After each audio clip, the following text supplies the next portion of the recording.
My name is Andrew and I'm 35 years old. It's taken me years to come to terms with the events that led up to today, and I'm still trying to process it all. The story starts with my father, a man who was both a visionary and a perfectionist. He was always the kind of person who believed in building something meaningful, not just in terms of businesses but also in relationships. I was the son he raised with an iron hand, teaching me life lessons through every challenge. But I never could have predicted that his meticulous planning would be the cause of my own downfall. Growing up, my dad was my hero. He was a self-made man, a construction entrepreneur who built a name for himself from the ground up. I admired his work ethic and the dedication he poured into everything he did, especially when it came to the house he had built for our family. The house, a stunning craftsman-style home in one of Seattle's older neighborhoods, was more than just a roof over our heads. It was a testament to my dad's life's work. He poured his heart and soul into it, each renovation and restoration marking a chapter in his journey. I can remember the hours spent with him in his workshop, where he taught me everything from woodworking to life management, all through hands-on projects like restoring his beloved 1967 Mustang.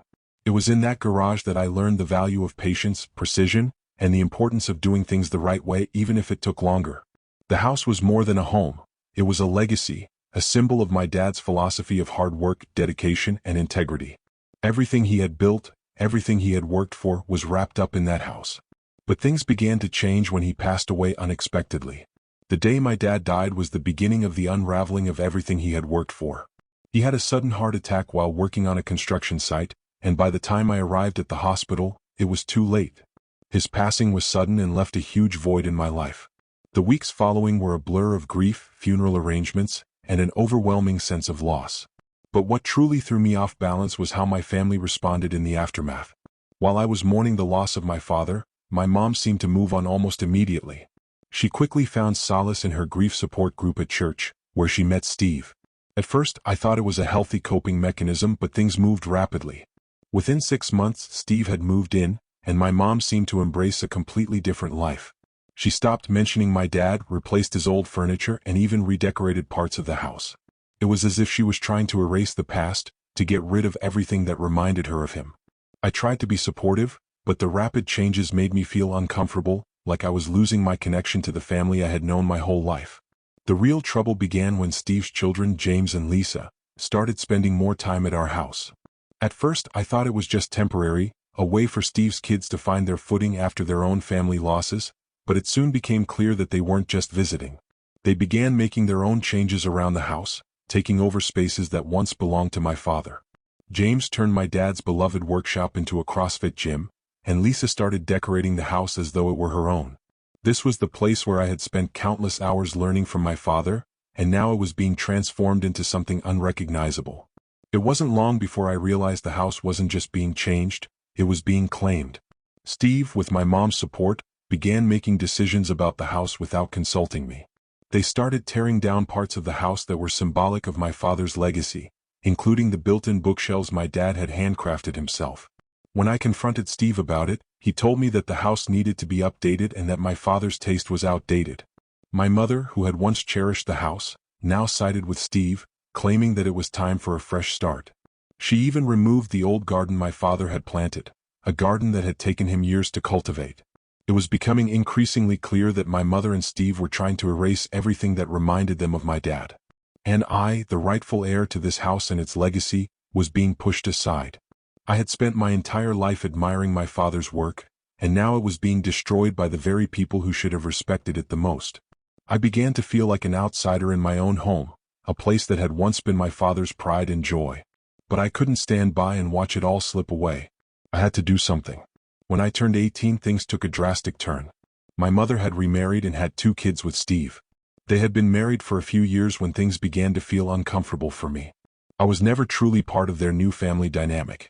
It was clear my mother was no longer emotionally available for me. Her attention was solely focused on her new husband and kids. It stung, but I tried not to let it show. One day, things hit rock bottom when she called me into the living room.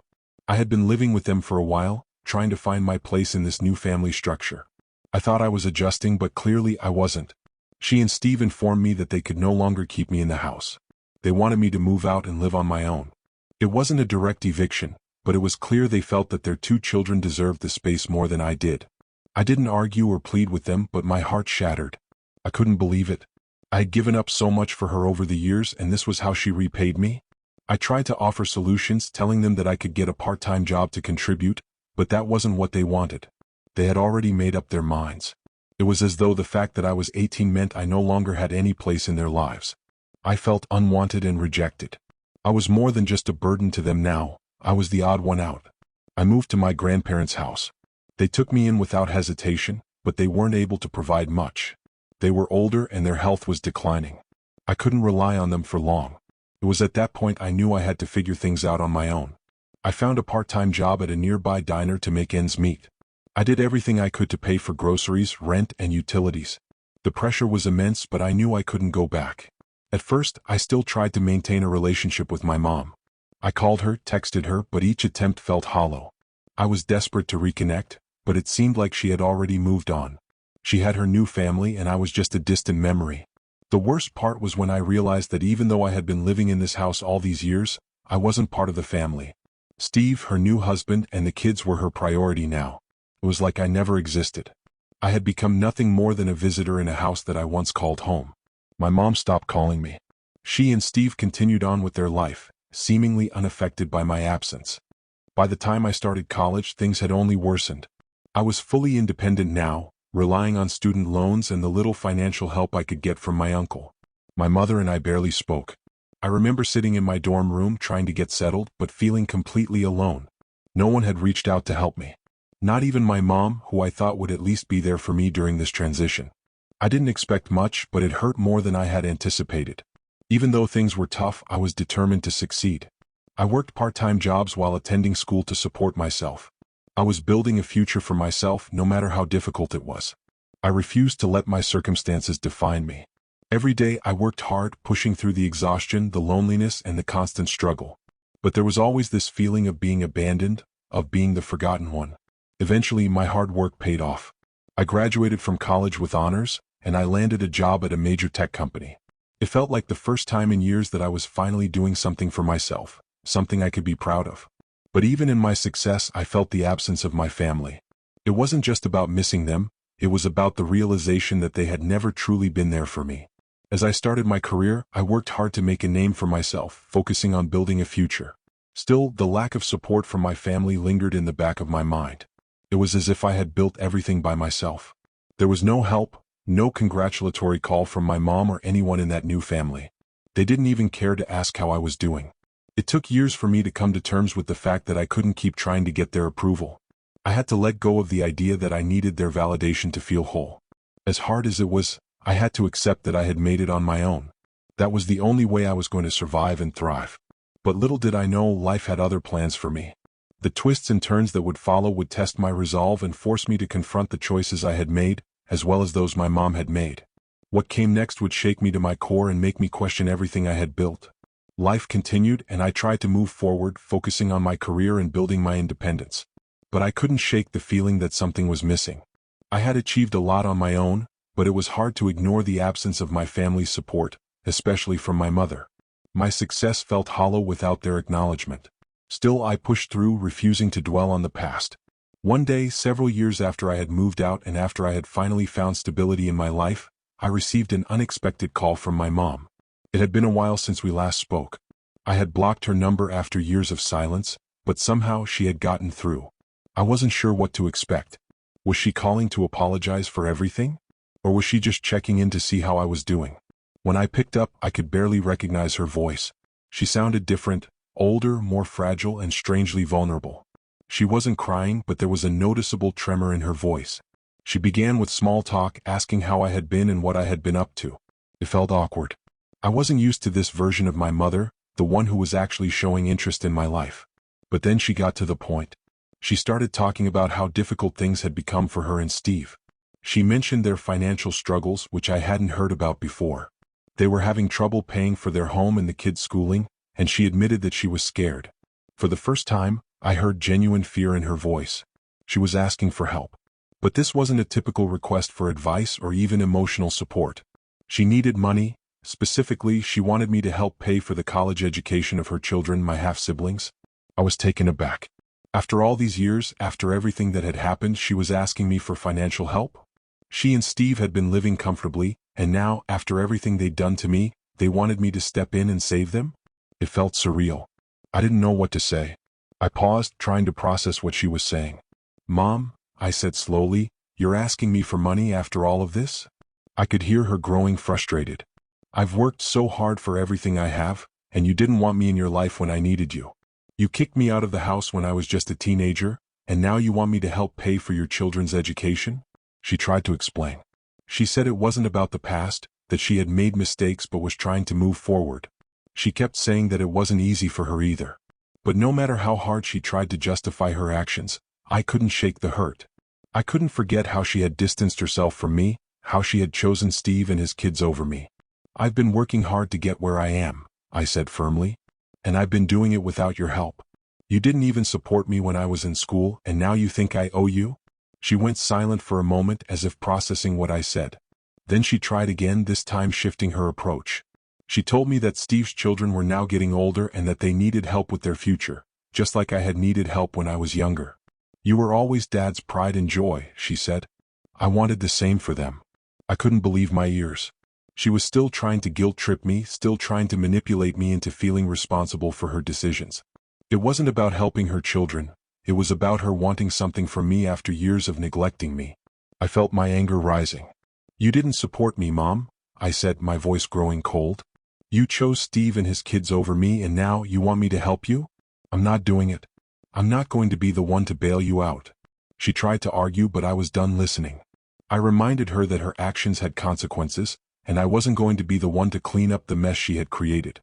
I ended the call, feeling both angry and relieved. It was the first time I had stood up to her without feeling guilty about it. But that wasn't the end of it.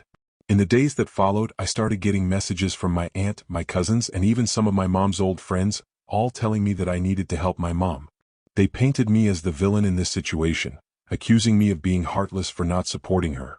My mom had put them up to it, I realized. She was using her family to manipulate me into giving in. It was maddening. Despite the pressure, I stood my ground. I knew I had made the right choice. I wasn't going to be guilt-tripped into giving up my hard-earned money to support a family that had never supported me. My mom had made her choices, and now it was time for her to face the consequences. I felt like I was finally breaking free from the chains of my past. For so long, I had struggled with my relationship with her, hoping she would change, hoping she would finally come around.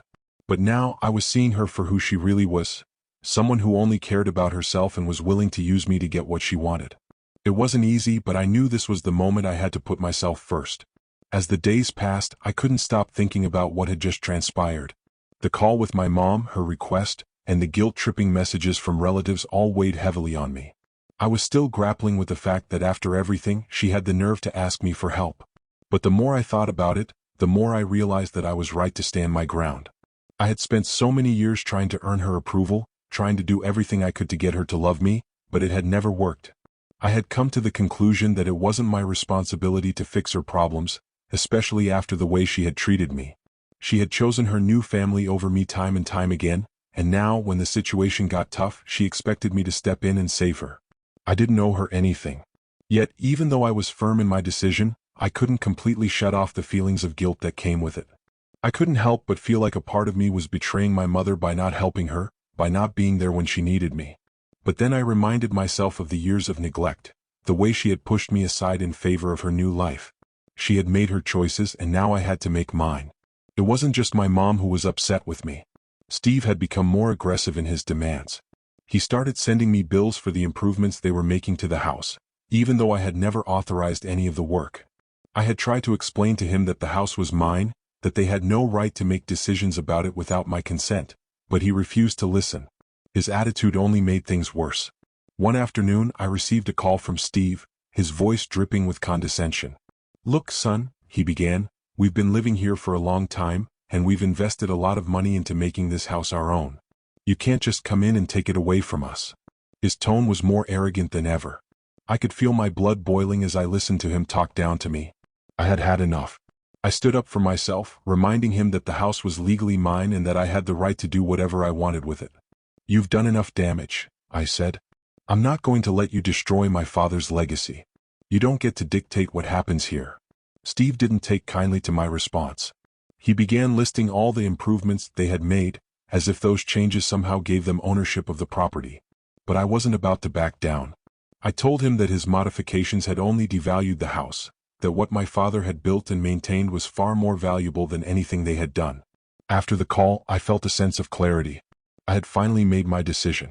It wasn't about the house or the money. It was about standing up for what was right and honoring my father's memory. The house was his legacy, and I wasn't going to let anyone take that away from me. I was prepared to fight for it, even if it meant losing my relationship with my mother and her new family. The situation was far from over, but for the first time I felt empowered. I knew that no matter what happened, I was doing the right thing. The pressure was building, and I could feel the tension between me, my mother, and Steve growing every day. They were desperate to stay in the house, and their attempts at manipulating me into changing my mind were becoming more blatant.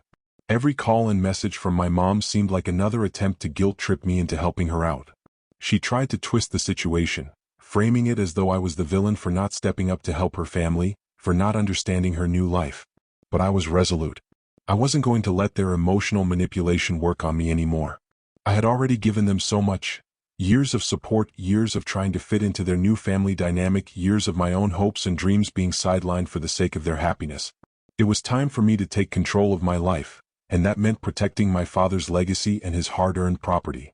I spent the next few days working with Mr. Anderson, the lawyer my dad had trusted, to make sure I had all the legal grounds to stand firm. He helped me draft a notice to vacate, documenting all the unapproved changes Steve and Mom had made to the house. Every modification, every damaged part of the property was meticulously recorded. It was painful to see the house that had once meant so much to me being treated as though it were just another project to Steve. The Mustang, the garage, the wooden shelves my dad had painstakingly crafted, they were all being ripped apart without a second thought. On top of that, I still had to deal with the constant emotional toll of my family trying to make me feel guilty. My mom's sister called me crying, accusing me of being cold-hearted and selfish. She reminded me of everything my mom had done for me when I was younger, as though that somehow made up for the years of neglect and abandonment. I listened patiently, but inside I felt nothing but frustration. I knew what I had to do. I couldn't keep letting them walk all over me. I couldn't keep letting them disregard my father's wishes and his legacy. It wasn't just about the property, it was about what it represented. The years of hard work, sacrifice, and love my father had put into building something meaningful, something that would live on long after he was gone. I made the decision to enforce the notice to vacate. The deadline I had given them was fast approaching, and I wasn't going to back down. I had already tried to negotiate to be understanding, but it was clear to me that they weren't going to respect my boundaries. As the days drew closer to the deadline, I began to prepare for what was coming. I had arranged for a locksmith to change the locks, and I made sure that everything was legally documented. I was ready for the inevitable confrontation. But what I wasn't prepared for was how much it would hurt to let go of what my father had built. Every corner of that house, every piece of furniture, every tool in the garage told a story. In the end, I knew I had to let go of the emotional weight, the guilt, and the pressure. The house was just a symbol of what mattered most: my father's values, his vision, and his hard work. And I was determined to preserve that no matter what. The day arrived, and everything felt like it was finally coming to a head. My mother and Steve had been living in denial, pretending that nothing was wrong, but deep down, I knew they understood the consequences of their actions.